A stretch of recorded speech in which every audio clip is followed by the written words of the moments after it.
श्री ज्ञानेश्वरी अध्याय 7वा ज्ञानविज्ञान योग ओव्या 1 ते 25. श्री गणेशाय नमः.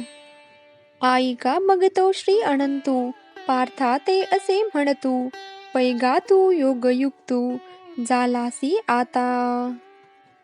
या अध्यायकथा निरूपणास प्रारंभ करताना ज्ञानदेव म्हणतात की तो भगवान श्रीकृष्ण अर्जुनास म्हणाला, पार्था, तू आता निश्चितपणे योगसंपन्न म्हणजेच योगाच्या ज्ञानाने युक्त झाला आहेस.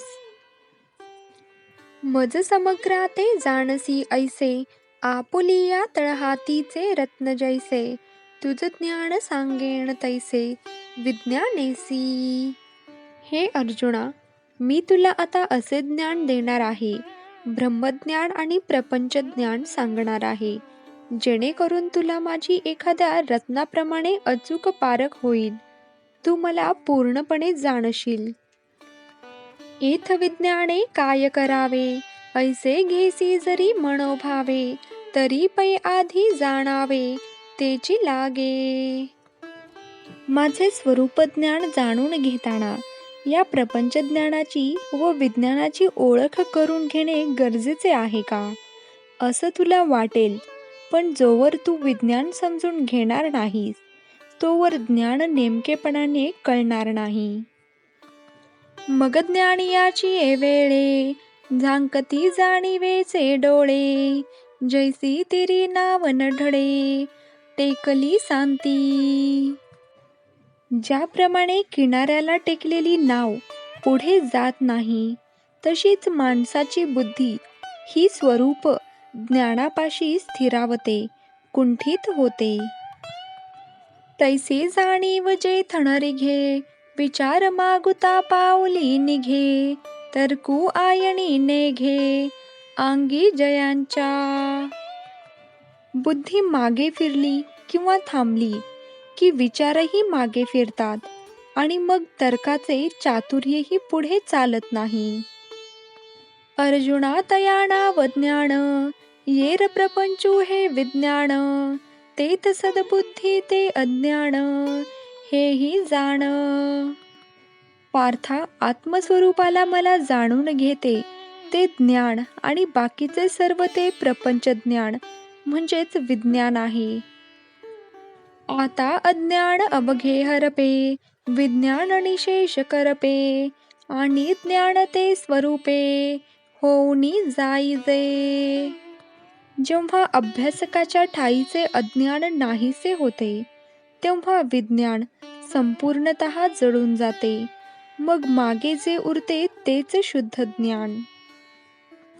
जेणे सांगतयाचे बोलणे खुंटे, ऐकतयाचे व्यसन तुटे, हे जाणणे साने मोठे उरो नेदी. ते ज्ञान म्हणजे असे ज्ञान की जिथे बोलणाऱ्याचे बोलणे खुंटून जाते, ऐकणाऱ्याची श्रवणतृप्ती होते आणि त्याच्या ठाई लहान मोठे हा भेद राहत नाही.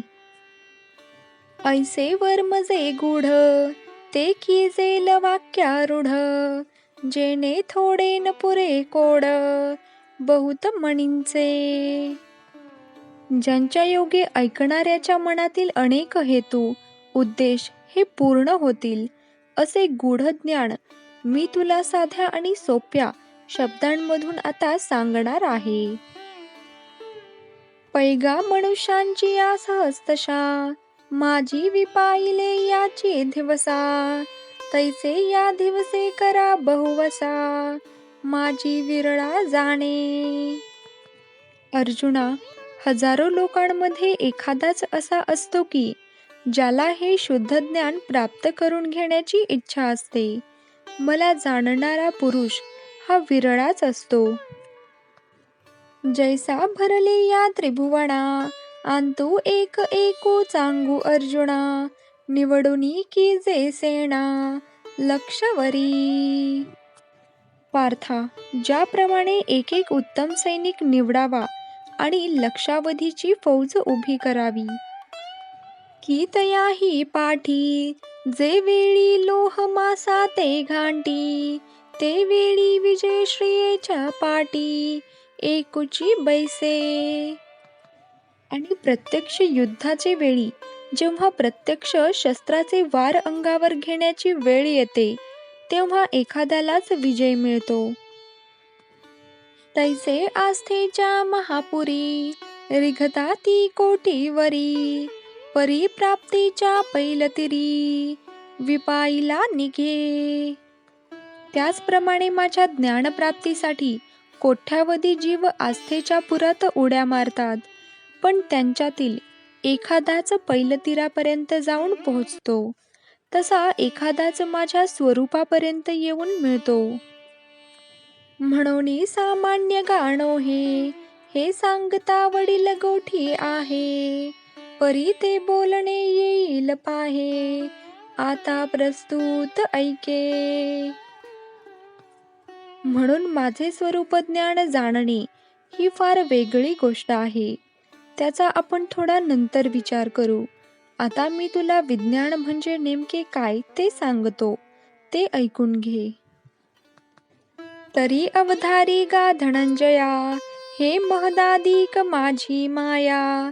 जैसी प्रतिबिंबे छाया निजांगाची. हे धनंजया, ज्याप्रमाणे माणसाच्या अंगाची सावली पडते त्याप्रमाणेच या सकल विश्वात माझी माया कार्य करीत आहे. आणि येते प्रकृती म्हणजे जे अष्टधा भिन्न जाणिजे. लोकत्रय निपजे ये स्तव. हिलाच कोणी माझी अष्टधा प्रकृती असे म्हणतात. तिचे 8 प्रकार आहेत आणि हिच्यापासून हे त्रैलोक्य निर्माण होते. हे अष्टधा भिन्न कैसी, ऐसा ध्वनी धरिसी जरी मानसी.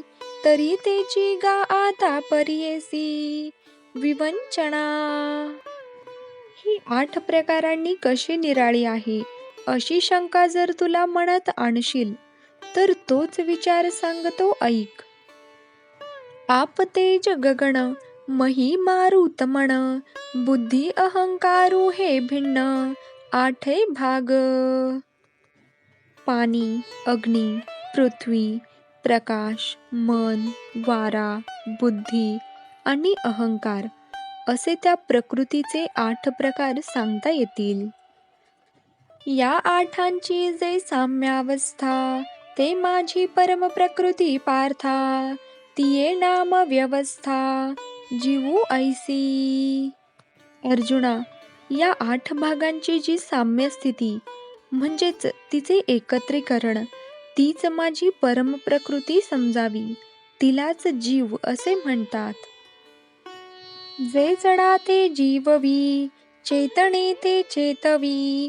मना करवी मानवी शोक मोहो. ही जीवदशा आहे ना, तीच जगाला सजीव करते. त्याच्या मनाकडून ती जीवाला शोक, दुःख, मोह मानण्यास लावते. पै बुद्धीच्या अंगी जाणणे ते जिये जवळिकेचे करणे. जिया अहंकाराचे विंदाणे जगची धरिजे. हिच्या सानिध्याने बुद्धीच्या अंगी ज्ञान उत्पन्न होते व ही अहंकाराच्या कुशलतेने जगाला धरले करीते. ते सूक्ष्म प्रकृती कोंडे जे स्थूळाची या अंगा घडे. तै भूत सृष्टीची पडे टांकसाळ. ही सूक्ष्म प्रकृती जेव्हा तिच्याच इच्छेने स्थूल प्रकृतीशी संयुक्त होते तेव्हाच सृष्टीत एकापासून एक अशी प्राणी निर्मितीची टांकसाळ चालू होते. चतुर्विध ठसा उमटो लागो आपैसा. मोला तरी सरसा परिधरची अनाण. या टांकसाळीमधून अंडज, स्वेदज, जारज, उद्भिज अशा 4 प्रकारच्या असंख्य आकृत्या व्यक्तत्वाला येऊ लागतात. विविध आकार धारण करतात. त्यांच्यामधील पंचतत्वे ही सारख्याच योग्यतेची असतात, परंतु जाती मात्र वेगळ्या वेगळ्या असतात. होती 84 लक्ष थरा ये रामितीने निजे भांडारा, भरे आदि शून्याचा गाभारा नाणयांसी. त्यांची संख्या 1,84 असून इतर उप किंवा पोटजाती पण अनेक आहेत.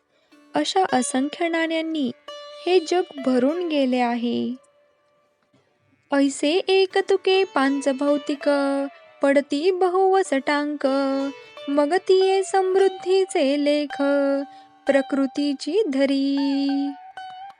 पंचमहाभूतांमुळेच एकासारखी एक अनेक रूपांच्या जाती तयार होतात आणि जिच्या मायेचा हा खेळ, तीच प्रकृती म्हणजे माया त्यांची गणती, हिशेब ठेवते. जय जय राम कृष्ण हरी.